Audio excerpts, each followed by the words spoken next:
அனைவருக்கும் வணக்கம். நான் உங்கள் டாக்டர் நிச்சந்தன் பாண்டியசுவாமி கேலிருந்து.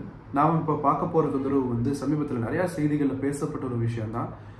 மகாராஷ்டிரில் கூட இந்த தொந்தரவுனால நிறையா குழந்தைகள் பாதிக்கப்பட்டாங்க அப்படின்னு கூட சொல்லியிருந்தாங்க.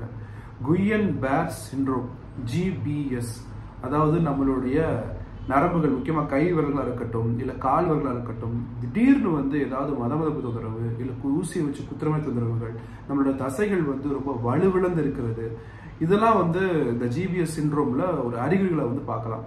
ஏன் இது வருது அப்படி பார்த்துட்டோம்னா, இது ஒரு ஆட்டோ இம்யூன் டிஸார்டர். அதாவது நம்மளுடைய நோய் எதிர்ப்பு சக்தியை நம்ம எதிர்த்து தாக்கும். அதுலேயும் முக்கியமாக நரம்பை தாக்குச்சு அப்படின்னா இந்த மாதிரி நரம்பு சம்மந்தப்பட்ட பிரச்சனைகள் வர்றதுக்கு வாய்ப்புகள் இருக்கு. இதோட அறிகுறிகள் என்ன அப்படின்னு பார்த்துட்டோம்னா, ஏற்கனவே சொன்ன மாதிரி கை கால் விரல்களில் மதமதப்பு இருக்கிறது, ஊசியை வச்சு குத்துற மாதிரி தொந்தரவுகள், தசைகள் ரொம்ப வீக் ஆகிறதுனால மூச்சு விட முடியாம கூட தொந்தரவுகள் வரலாம். அதுக்கப்புறம் நீர்ப்பை, யூரின் சம்பந்தப்பட்ட தொந்தரவுகள், யூரினை நம்மளால கட்டுப்படுத்த முடியாம போறது, இல்லை யூரின் சரியாம போகாம இருக்கிறது அப்படின்னு தொந்தரவு வரலாம்.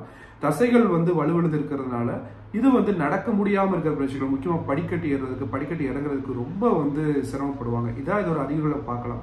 சரி, எதனால வருது அப்படின்னு பார்த்துட்டோம்னா, மருத்துவ உலகத்துல நிறைய விஷயங்கள் எதனால வருதுன்னே இன்னும் கண்டுபிடிக்க முடியல. ஆனா இதனால வரலாம் அப்படின்னு சொல்லிட்டு இதை சொல்றாங்க.